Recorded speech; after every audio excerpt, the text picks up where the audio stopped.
Good morning. I'm Adrienne from Hickoryhurst Farm.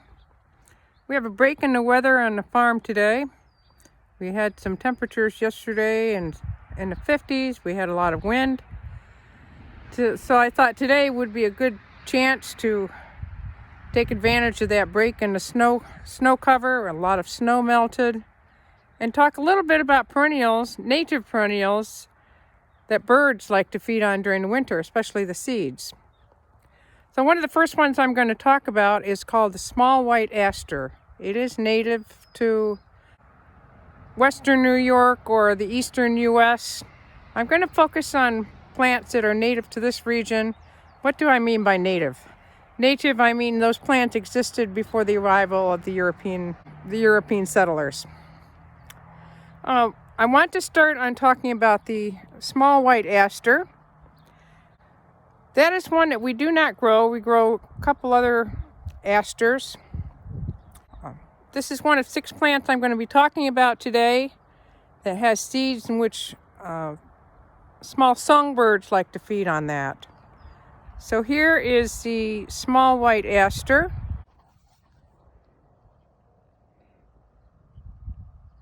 Small white aster gets to be about 2 feet tall. You find it in meadows, along fields, and in streams. It's one of the later blooming asters. Another great native perennial that birds like to feed on during the winter is the 3-lobe Rudbeckia, or just about any kind of Rudbeckia. One of the Rudbeckias that we grow on the farm and native perennials, the potted perennials, is the 3-lobed Rudbeckia. We also grow orange coneflower, which is a little out of its native range here. But just to show you a picture of what the 3-lobed Rudbeckia looks like in this season.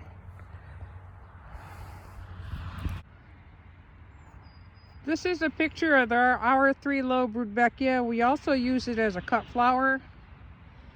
It gets its name from the leaves have 3 lobes on them. But as you can see, it gets to be pretty prolific. This one here is about close to 4 feet tall. But one of the things we are doing differently on the farm is that we are leaving the seed heads. We've been doing that for about the past 3 years on a lot of perennials to leave some of that winter food for birds and for wildlife. Another really great perennial. It's actually native to the Midwest, but it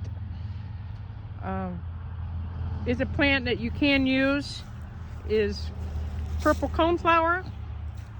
So here is an example of one that still has many seeds on it. What is another example of a native perennial that birds like to feed on? This one's called Canada Burnet. You find it growing in this area, in damp areas. It likes partial shade. What's really great about Canada Burnet, pollinators just love this plant. Later in the season, it blooms up through frost. We also use it as a cut flower. This can get to be 3 to 4 feet tall. These are some younger plants we transplanted up here. Get the white spiky flower, and it's a pollinator magnet or a bee magnet.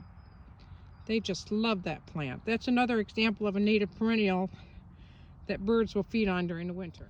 Back to the native perennials. We're in the same row here. We're up on what I call the hill, the part of the farm. And it's one of the few flat areas on the farm, flat parcels that we have. And next door to the Canada Burnet, we have a helianthus. This is called a thin-leaved sunflower. So most any sunflowers, birds love to feed on those seeds. So leave those seeds on the plant so the birds can feed on them. And the thin-leaved sunflower, this one gets to be about, I've seen it grow on the property here, close to 6, 7 feet tall. Gets yellow flowers in the middle of August through frost. We also use that as a cut flower.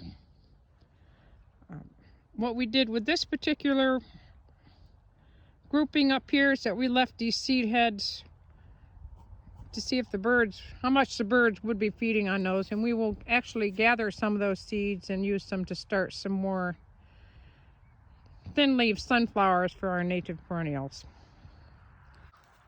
Some other great plants to use for birds, to attract birds in the wintertime, gives them a source of food, is goldenrod. Its botanical name is known as solidago. There are many different species of goldenrod. As you can see, this one is along the fence border here. So we have several different kinds here. We have a limited amount of